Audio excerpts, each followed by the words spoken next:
네, 이달 들어서 국내에서 처음으로 지역사회에서 감염이 된 엠폭스 환자가 발생한 가운데 2명의 환자가 추가로 나왔습니다. 네, 방역당국은 두 환자 모두 해외 여행력이 없는 지역사회 감염 사례로 보고 역학조사를 진행하고 있습니다.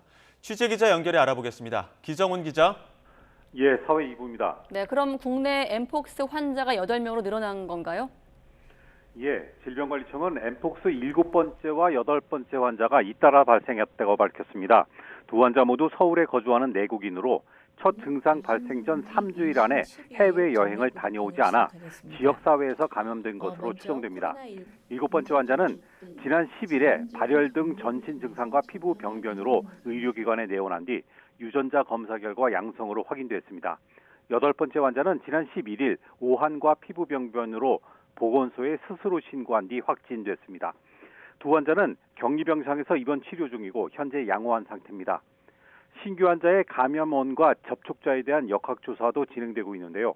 두 환자 모두 감염원과의 밀접 접촉이 있었던 것으로 확인됐습니다. 국내에서는 지난해 6월 22일 엠폭스 첫 확진자가 발생한 뒤 지금까지 8명이 감염됐습니다. 지난 3월 13일 5번째 확진 사례까지는 모두 해외 유입 또는 관련 환자였지만 6번째부터 8번째까지는 국내 감염으로 추정됩니다.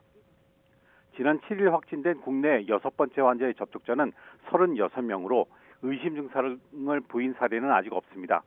접촉자 가운데 고위험 접촉자 3명과 중위험 접촉자 23명에 대해서는 예방접종 의향을 확인했지만 접종한 사례는 없습니다. 질병관리청은 엠폭스의 감염병 위기경보 수준을 현재의 관심 단계에서 주의 단계로 상향 조정하는 것을 논의하기로 했습니다.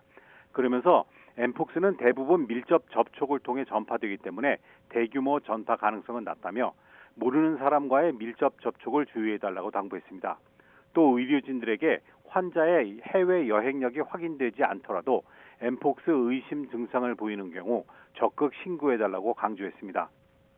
세계보건기구는 지난해 5월 이후 세계 110개 나라에서 8만 6천여 명의 엠폭스 환자가 발생해서 이 중 112명이 사망한 것으로 집계하고 있습니다.